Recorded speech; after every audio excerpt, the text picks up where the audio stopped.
नमस्कार, प्रणाम। मैं डॉक्टर नीतू सिंह, आप सबका स्वागत है मेरे चैनल पे। अगर मेरे चैनल पे नए हैं तो चैनल को सब्सक्राइब ज़रूर करें। वीडियो आपको कैसी लगती है ये कमेंट्स बॉक्स में आके ज़रूर बताइए। वीडियो आपके मानसिक स्थिति के लिए होती है, मानसिक सल्यूशन के लिए होती है, आपके प्रॉब्लम को किस तरीके से सॉल्व किया जाए इसके लिए होती है। तो आप कमेंट्स बॉक्स में आके ज़रूर बताइए कि आपको मेरी वीडियो कैसी लगती है। फ्रेंड्स, जिस तरीके से आज के टाइम में टेंशन, डिप्रेशन और ऐसी बहुत सारी बातें इतनी ज़्यादा हो रही है, क्या बच्चे, क्या बड़े, क्या बुजुर्ग, सब देखा जाए तो एक छोटे से प्रॉब्लम में भी अपने आप को ये बता देते हैं कि वो डिप्रेशन में चल रहे हैं। तो ऐसी स्थिति में एक दूसरे का साथ दिया जाए, एक दूसरे के मानसिक स्थिति को सॉल्व किया जाए, इस ओर अगर हम ज़्यादा ध्यान देंगे तो बहुत अच्छी बात होगी। फ्रेंड्स, जिस तरीके से हमारी आपकी आपस में मानसिक स्थिति के लिए बात होती है, तो हम आगे उसी के बारे में बात कर लेंगे। लेकिन एक छोटी सी बात आप लोगों को बताना चाहूँगी कि जिस तरीके से अभी के टाइम में ये हिंदू राष्ट्र की बात आ रही है। हिंदू राष्ट्र मतलब बागेश्वर धाम मतलब धीरेंद्र शास्त्री। तो धीरेंद्र शास्त्री जिस तरीके से बातों को उठा रहा है और हिंदू राष्ट्र, तो हिंदू राष्ट्र की बात ही क्यों हो, मानवता की बात क्यों ना हो। तो मेरी बात तो हमेशा इसी के लिए रही है और इसके लिए ही मेरी 2 वीडियो आई है।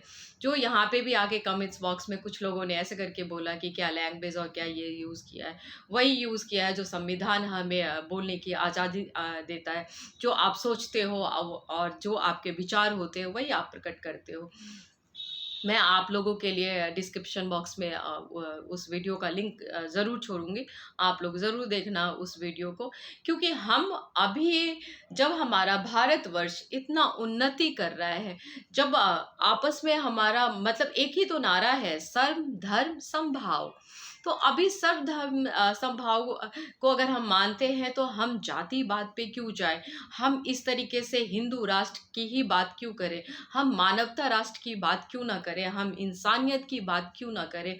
जितना हम इंसानियत की बात करेंगे, जितना वो जो बैठे हुए जहाँ पे वर्चस्व हासिल कर लिया है, जहाँ पे लोगों को बरगला के बेवकूफ़ बना के चमत्कार दिखा के अगर वो गद्दी पे बैठा हुआ है, जहाँ पे लोग करोड़ों की तादाद में उसके पास में आते हैं या लाखों की तादाद में उसके पास में आते हैं, वहाँ से अगर वो इंसानियत के पाठ पढ़ा दे या वो शिक्षा को किस तरीके से बढ़ाया जाए, कोई अपने स्वास्थ्य को किस तरीके से रखे, कोई अपने मानसिक स्थिति को कैसे रखे, या कोई एक दूसरे का साथ कैसे दे। तो इस बारे में अगर बात करें तो ये हमारा भारतवर्ष कितना अच्छा ना हो जाए, एक दूसरे में बहुत सारा प्यार ना बढ़ जाएगा। तो इस तरीके से अगर करें तो एक बात भी बने।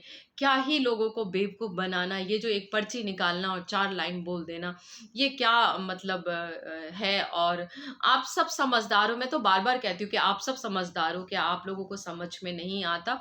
जो पब्लिक वहाँ पे जाती है, और पब्लिक भी क्या जाती है, मैं तो वो कहती हूँ वो मज़दूर लोग जो पूरे टाइम मेहनत करते हैं और ये चमत्कार देख के वो जाते हैं कि शायद मेरी ज़िंदगी में जो प्रॉब्लम चल रही है उसका हल, उसका सॉल्यूशन धीरेंद्र शास्त्री निकाल देगा। अगर धीरेंद्र शास्त्री निकाल देगा तो कोरोना के टाइम में धीरेंद्र शास्त्री कौन से कोने में जाके छुप के बैठा हुआ था, तब क्यों नहीं आया जब ऐसे लोग हर दिन मर रहे थे।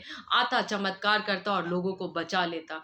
अगर यही बात है कि ऐसी चमत्कारिक पुरुष हमारे धरती पे अवतरित है, जो भगवान राम को अपना नौकर समझता है और राम राम करके जो वो ऑर्डर देता है, तो वो राम को जो बुलाता है तो राम को साथ में रख के वो फिर जो हॉस्पिटल में जो मरीज लेटे हुए हैं, जो वेंटिलेटर पे हो, जो जीवन मृत्यु के बीच में जूझ रहे होते हैं, जो पता नहीं कितनी बड़ी बीमारियों से जूझ रहे होते हैं, तो आए चमत्कार दिखा दे और लोगों को बचा ले। फिर हॉस्पिटल की क्या ज़रूरत है, फिर डॉक्टर्स की क्या ज़रूरत है। ये बैठे हैं, ये आ गए, अवतरित हो गए हैं धरती पे महापुरुष, तो वो आके फिर आप सारे लोगों को जीवित करे और आजीवन जीवित रहने का मतलब आशीर्वाद दे दे। यही तो कहा जा सकता है ना। तो टॉपिक पे ना कम से कम सीधे सीधे आना चाहिए। ये धर्म का भेदभाव, ये जातिवाद और ये इस तरीके से कुछ ना मिले तो गाय को लेके बैठ जाओ, कुछ ना मिले तो राम को लेके बैठ जाओ, कुछ ना मिले तो जात को लेके बैठ जाओ, तो वो तो अपना वर्चस्व बढ़ा रहा है। मैं तो कहती हूँ वो एक प्रोडक्ट है और कुछ नहीं है, जो अपने आप को लॉन्च कर रहा है, जो अपने आप को बेच रहा है और कुछ भी नहीं है। धर्म के नाम पे छेड़छाड़ करना, आस्था विश्वास को चोट पहुंचाना और आस्था विश्वास के तहत वो उसको उसके आड़ में आके ये अपने आप को फेमस कर रहा है और कुछ भी नहीं है। आस्था विश्वास के साथ में छेड़छाड़ी है ना, जिस तरीके से बोलता है, आप सब समझदार हो, आप सभी को इस बात का नॉलेज होगा, जिस तरीके से वो कुछ हाथ में लिया, वो छोटा सा गदा लिया, फूंक मारता है, ऐसे ऐसे कुछ करता है और करके वो जो राम राम करके जो वो आवाज लगाता है, तो आप लोग ये बताओ कि उस वो जिस तरीके से आवाज लगाता है, तो ऐसा नहीं लगता है कि राम जी मतलब उसके बाप के नौकर हो? बिल्कुल ये शब्द का यूज़ करूँगी मैं। और जो चीज़ें अच्छी नहीं है वो चीज़ें अच्छी नहीं है। अगर आस्था विश्वास आप लोगों की जुड़ी हुई है तो उस जगह पे आपको नहीं लगता है कि ये बैठा हुआ इंसान पूरे देश, पूरे दुनिया और पूरे मतलब विश्व में चमत्कार करे। लोग फिर मरे नहीं, कभी कभी हमेशा के लिए ज़िंदा रहेगा और फिर हॉस्पिटल की क्या ही ज़रूरत है। फिर इसको बिठाओ ना कि वो न्यायिक क्षेत्र पे, वो हॉस्पिटल पे, फिर ये न्याय न्याय करेगा, ये लोगों को बचाएगा। ये तो क्रिमिनल माइंड को भी पढ़ लेता, पूरे लोगों की जीवनी पढ़ लेता। 4 लाइन ही क्यों बताता है? बताए ना, आज आपने क्या किया, आज आपके जीवन में क्या होने वाला है, आज क्या हुआ, आज आपने क्या खाया, क्या किया, क्या नहीं किया। तो ये वृतांत उतार दे ना। कोई ऐसा इंसान है क्या, मतलब जो किसी के जीवन का वृतांत बता दे? बिल्कुल भी नहीं है। तो आप लोग बेवकूफ़ बनते हो और वो बेवकूफ़ बनाता है। तो बेवकूफ़ बनना बंद करिए और ऐसे जगह जाने से अच्छा है कि आप अपने जीवन पे ध्यान रखिए और अपने लक्ष्य की ओर चलिए। छोटी सी ज़िंदगी है, एक ज़िंदगी मिली है, जिस ज़िंदगी को ना सार्थकता में आके और जो सही है, जो अभी के टाइम में जो भी अगर विश्वास करना है तो आप खुद पे विश्वास करिए ना। आप देखिए कि सच्चाई क्या है, सच्चाई में आके अगर आप जीते हैं और उस छोटी सी ज़िंदगी को सार्थक बनाते हैं तो ये बहुत बड़ी बात है। ये बेवकूफ़ बनना और किसी ये चोलाधारी के चक्कर में पड़ना, उससे क्या होता है कि एक आपके पैसे जाते हैं, एक आपका टाइम जाता है, एक आप उस अंधविश्वास पे रह के आप अपने मानसिक स्थिति को खराब करते हो। और अगर कभी ऐसा कुछ नहीं होता, आप बिल्कुल उसी लाइन पे अडिग हो जाते हो। ये एक बात मैं बताती हूँ कि आप गए पूछे, उसने 4 लाइन बता दिया, उस 4 लाइन पे ही डेडिकेट आप रहते हो। उस 4 लाइन को आप देखते हो कि ये बताया था और ये होने वाला है, ये होगा और यही हम करेंगे। उससे आगे आप बढ़ नहीं पाते हो। फिर आपका जीवन रुक जाता है यहाँ पर और आप आगे नहीं बढ़ पाते हो, क्योंकि आपका केंद्रित तो वहीं पे हो गया ना बातों का, आपका दिमाग। और अगर मान लो नहीं हुआ तो फिर ये एक दिमाग की भी स्थिति खराब हो जाती है और मानसिक तौर पे आप कहीं न कहीं मतलब डगमगा जाते हो। इस तरीके की बातें होती है। तो धर्म, विश्वास, आस्था जो है आप वो बनाए रखें, जिसकी जैसी सोच है बिल्कुल आप वैसी सोच रखो। लेकिन अपने आप से खिलवाड़ मत करो। अगर कोई बीमार है तो आप अपनी बीमारी का इलाज जो डॉक्टर बैठे हैं उसके पास में जाके करो। ये जो बैठे हुए हैं वहाँ पे जाके आप अपनी बीमारियों को बढ़ावा देते हो और क्या फ़ायदा होता है ये तो ख़ैर अ, क्या वो चमत्कार करता है या क्या हिप्नोटाइज़ करता है लोगों को, ये तो आप लोग समझते ही हो। चलो आगे बात करते हैं। बहुत सारे मेरे पास में पेशेंट के बहुत सारे लोगों के मेरे पास में मेल आए कि एंग्ज़ायटी के बारे में आप बताओ और उसके सिम्पटम क्या है और उसका ट्रीटमेंट क्या है। तो आज बात हम करते हैं एंग्ज़ायटी के बारे में। तो एंग्ज़ायटी में प्रॉब्लम एक तरह से ये सारे जो हैं वो डिप्रेशन के ही साइकोटिक प्रॉब्लम है। ये अचानक से पहले स्टार्ट होता है कि आपको लगेगा कि बहुत सारी परेशानियाँ मेरे को आ गई अचानक, फिर से आप शांत हो जाते हो, चुप हो जाते हो और आप उदास रहने लग जाते हो, किसी काम में आपको मन नहीं लगता है। तो ये अगर प्रक्रिया आपकी हफ़्ते 2 हफ़्ते रहती है, 1 दिन 2 दिन कोई किसी बात के लिए परेशान रहता है तो ये नॉर्मल है। अगर आप देखते हो कि हफ़्ते 10 दिन आपकी यही आपके सिम्पटम्स बने हुए हैं, तो ये आपको मानसिक स्थिति, मानसिक प्रॉब्लम की ओर इशारा करता है। अगर हम बात करें कि जिस तरीके से मान लो अचानक से आपको घबराहट होने लगती है, धड़कन बढ़ जाती है, तो नॉर्मल धड़कन कई बार को क्या होता है 5 मिनट 5 सेकंड 10 सेकंड के लिए अगर मान लो ऐसे धड़कनें बढ़ती है तो वो नॉर्मल है। लेकिन आपको लगता है ये प्रक्रिया आपको बार बार हो रही है कि धड़कनों का बढ़ जाना, मतलब जैसे धड़कन बिल्कुल जब हार्ट बीट चलता है तो धुक धुक धुक धुक ऐसे इस तरीके से चलता है ना, तो ये आपकी मतलब कंटिन्यू कुछ कुछ देर के लिए आपको 1 दिन, 2 दिन, 3 दिन इस तरीके से आपको आ रहा है और आप देख रहे हो ये कंटिन्यू बना मतलब रह रहा है। तो ये आपको समझना होगा कि ये एंग्ज़ायटी का ही एक सिम्पटम है कि आप कहीं न कहीं आपके अंदर कोई हिडन एंग्ज़ायटी है जो आपको आप मतलब परेशान कर रहा है और वो जो आपको पता नहीं चल पा रहा है। कई बार लोग सोच लेते हैं ये कहीं हार्ट प्रॉब्लम तो नहीं है, मुझे लग रहा है ऐसी थिंक आ जाती है कि ये लगता है कि मुझे अटैक आने वाला है और मैं अब मरने वाला हूँ या मरने वाली हूँ, तो ऐसे थिंक्स आते हैं इस वाली प्रॉब्लम में। लेकिन आपको यहाँ पे समझना होगा कि ये एंजाइटी का एक एपिसोड होता है जो थोड़ी देर के बाद ठीक हो जाता है। उस टाइम में आपको कॉन्सेंट्रेट करना होगा अपने आप पे, आपको अपना विल पावर यूज़ करना होगा। उस टाइम में आप अपने दिमाग को डाइवर्ट करो, जो भी मन में आता है उस चीज़ को आप सोचो। सोचो इसलिए क्योंकि आपको वहाँ से अपने दिमाग को हटाना है। तो इस तरीके की अगर जैसे धड़कनें बहुत तेज़ होने लग गई और बहुत तेज़ गति में चल रही है और आपको लग रहा है कि शायद मुझे अब अटैक आने वाला है, तो ऐसा बिल्कुल भी आपको नहीं सोचना है। आपको उस टाइम में अपने दिमाग को अलाउ करना है, ये इन्फॉर्मेशन आपको भेजनी है कि ये एक एंग्ज़ायटी का एक सिम्पटम है जो आपको कुछ देर के लिए परेशान करेगा, उसके बाद आप नॉर्मल हो जाओगे, आप ठीक हो जाओगे। ये तो रही पहली बात। सेकंड क्या होता है कि बहुत ही ज़्यादा में एक्सेस में आपको स्वेटिंग होता है, पसीने आते हैं। तो पसीने आना नॉर्मल सी बात है, लेकिन जब ये पसीना बहुत ज़्यादा मात्रा में आपको आने लग जाता है कि आप थोड़े से कुछ काम कर रहे हो और बहुत स्वेटिंग हो रही है और कुछ नहीं भी कर रहे हो, तो भी आप बैठे-बैठे अचानक से आपको गर्मी लगता है, बेचैन से हो जाते हो, आप पसीने-पसीने हो जाते हो। तो ये भी रीज़न है कि आप मतलब ये भी एक सिम्पटम है कि आप एंजाइटी की ओर जा रहे हो।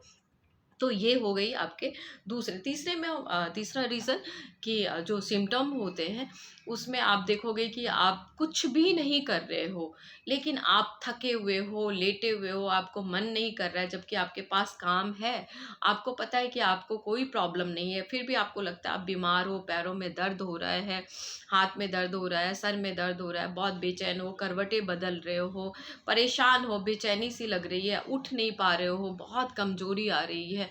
तो ये अचानक से ये सारे सिम्पटम्स रेगुलर बना हुआ है आपके लाइफ में, मतलब ये एक दिनचर्या सी बन गई है कि हर रोज आपको इस तरीके से होता है।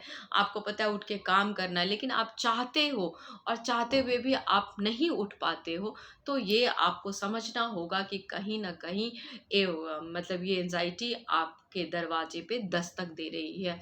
कहीं ना कहीं आपके अंदर एक हिडन एंजाइटी है जो बाहर निकल रही है, जो आपको पता नहीं चल पा रहा है। तो आपको समझना होगा कि आप इस प्रॉब्लम से ग्रसित हो रहे हो या उस ओर जा रहे हो। तो ये समझ के आपको तुरंत अलर्ट होना होगा, तुरंत आपको डॉक्टर से कंसल्ट करना होगा। तो बहुत सारी ऐसे कई बार क्या होता है कि रिलेशनशिप में तो पहले तो रिलेशनशिप बहुत अच्छे चल रहे होते हैं, अचानक से आपका बिहेव चेंज हो जाता है। अचानक से आप क्या करते हो कि किसी की बात आप सुनते नहीं हो, रिलेशनशिप में भी दरार आने लग जाती है। क्यों आती है? क्योंकि यहाँ पे क्या होता है कि आप चिड़चिड़े से हो जाते हो, बात बात पे आप झगड़ने लग जाते हो, बात बात पे आप किसी ना एक बात को आप इतना लंबा कर देते हो खींच के और उसमें बाल की खाल निकालते हो। आप क्यों बोला, किस लिए बोला, किसके कारण बोला, तो ये बातें आपके ना रोज रोज जब ये लाइफ में आ जाती है तो स्वाभाविक है कि वहाँ पे लड़ाइयाँ होंगी, मनमुटाव होगा या अलगाव होगा। तो ये इस तरीके से रिलेशनशिप में भी बात आ जाती है कि आप नहीं चाहते हुए भी आपको चिड़चिड़ापन आ जाता है, बहुत गुस्सा आ जाता है, आप कोई चीज़ तोड़-फोड़ देते हो या किसी को भी आप डाँट देते हो, किसी को भी आप कुछ भी बोल देते हो और आप बाद में आपको लगता है कि ये मैं क्या ही कर रहा हूँ या क्या कर रही हूँ। तो ये चीज़ें जब होने लग जाते हैं, जब इस तरीके की अटपटी चीज़ें, जब अजीबो-गरीब हरकत आपके अंदर में आने लग जाए, तो आप समझो कि बिल्कुल आपके दरवाजे पे आपको गले लगाने के लिए वो एंग्ज़ायटी आपको आप आपके लिए खड़ी है, तो क्या आप उसके लिए तैयार हो, जो चीज़ आपको ऐसे परेशान कर रही है? तो जब ये सारे सिम्पटम्स आपको नज़र आए, क्या आप गले लगाने दोगे ऐसे प्रॉब्लम्स को? नहीं ना।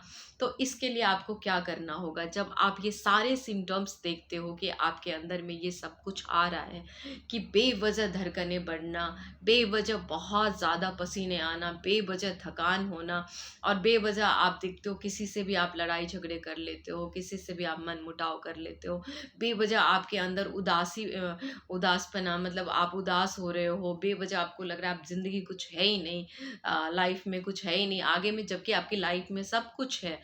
आप अपने लाइफ में करने के लिए तैयार हो, सक्षम हो कि आप बहुत आगे बढ़ सकते हो, उन्नति कर सकते हो, अपने लक्ष्य को प्राप्त कर सकते हो। लेकिन आपने अपने माइंड को नेगेटिव थॉट्स के इधर में आपने जाने दे दिया है। नेगेटिव थॉट्स कहीं न कहीं आपने अपने दिमाग में भर लिया है। उस कोने से जिस कोने में नेगेटिव थॉट्स बैठे हुए, नकारात्मक सोच आपके दिमाग में बैठे, उसको आप बाहर नहीं निकाल रहे हो, उसको आप बाहर नहीं जाने दे रहे हो। तो उसको आपको क्या करना होगा, उसको निकालना होगा, उसको बाहर लाना होगा, और ये आप खुद कर सकते हो। मैं कितनी बार बता चुकी हूँ कि ये प्रॉब्लम बिना दवाई के, मतलब आपको कोई मेडिसिन लेने की ज़रूरत नहीं है, और बिना दवाई के ये क्योरेबल है बहुत अच्छे से। थोड़ा टाइम लगता है, वक्त लगता है, क्योंकि अगर आप जल्दी डॉक्टर के पास में आते नहीं हो, तो ये तो हमारे मतलब सोसाइटी की एक विडंबना है कि ऐसी प्रॉब्लम होने के बाद में भी वो पता नहीं क्यों मनोचिकित्सक के पास आने में घबराते हैं कि लोग क्या कहेंगे, लोग क्या कहेंगे को छोड़ के आप अपने आप पे, अपने मानसिक स्थिति पे और आप अपने स्वास्थ्य पे ध्यान देंगे। अगर आप ध्यान दोगे, क्योंकि स्वास्थ्य आपका है, मानसिक स्थिति आपकी है, लोग क्या कहेंगे इसको छोड़ के आपको डॉक्टर के पास में आना चाहिए, और बिना डर के आना चाहिए, निडर होके आइए और अपने प्रॉब्लम का सॉल्यूशन डॉक्टर से लीजिए। और ये दवाइयाँ जो है, मैं वो हमेशा मना करती हूँ कि दवाइयों के बगैर भी हम सारे मानसिक स्थिति, जो मानसिक रोग है, उससे हमें छुटकारा मिल सकता है, और वो हो सकता है। वक्त आपको पेशेंस दिखाने होंगे, वक्त देने होंगे, लेकिन ये क्योरेबल है, ये ठीक हो सकता है। तो आपको अगर लगता है कि इन सारे लक्षणों से आप ग्रसित हो, आप हो, या आपके परिवार वाले हैं, या आपके कुलीग हैं, या आपके जानने वाले हैं, आपके दोस्त हैं, जो भी आपके नज़दीकी कोई लोग हैं जिनको आप जानते हो कि ये सारे सिम्टम्स उसके अंदर बहुत टाइम से बरकरार है, और कुछ जो पहले उनकी लाइफ स्टाइल थी उसमें चेंज आ गया है। तो अगर ये सारी चीज़ें अगर आप नोटिस कर रहे हो, बेवज़ह अगर वो बैठे-बैठे बोलते हैं कि लाइफ़ कुछ नहीं है, अब ज़िंदगी में कोई मज़ा नहीं रहा, बस अब मर जाने को मन करता है। तो अगर वो आप सुनते हो कि वो बार-बार इस बात को रिपीट कर रहे हैं, तो समझना होगा आपको कि ये एक मानसिक प्रॉब्लम है, और इस मानसिक प्रॉब्लम से छुटकारा मिल सकता है अगर आप आके डॉक्टर से कंसल्ट करोगे। आपको अगर मुझसे कंसल्ट करना है, तो आप मुझे कमेंट्स बॉक्स में आके ज़रूर बताइए। आप मेरे क्लिनिक पे आ सकते हो, आप मुझसे राय ले सकते हो। काउंसलिंग और थेरेपी जो ये साइकोटिक प्रॉब्लम के लिए है, बहुत कारगर है, और बहुत अच्छे से ठीक होता है ये। आपको विश्वास बनाए रखना होगा, और विश्वास बना के डॉक्टर के पास में आना होगा। उम्मीद है कि आपको मेरी वीडियो अच्छी लगी होगी। आपको अगर मेरे से कोई अपने प्रॉब्लम्स के लिए और वीडियो चाहिए, वो ज़रूर आप हम मेरे को आके बताइएगा। मैंने एक कमेंट्स में देखा था कि डिप्रेशन के लिए उन्होंने बोला था कि आप मेरे को फुल वीडियो अगर दे सकते हो, तो फुल वीडियो मेरे चैनल पे पड़ी हुई है, आप जाके देख सकते हो। आगे भी मैं कोशिश करूँगी कि आपके लिए वो वीडियो मैं ज़रूर लेकर आऊँ। तब तक के लिए हँसते रहिए, मुस्कुराते रहिए, एक दूसरे का साथ देते रहिए।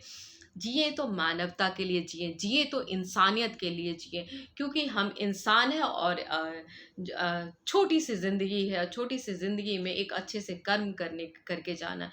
अगर इकट्ठा करना है, तो कर्माज़ अच्छे वाले इकट्ठा करिए, और एक दूसरे का साथ दीजिए, मानवता का पाठ बढ़ाइए, शिक्षा के प्रति जागरूक रहिए, एक दूसरे का साथ दीजिए।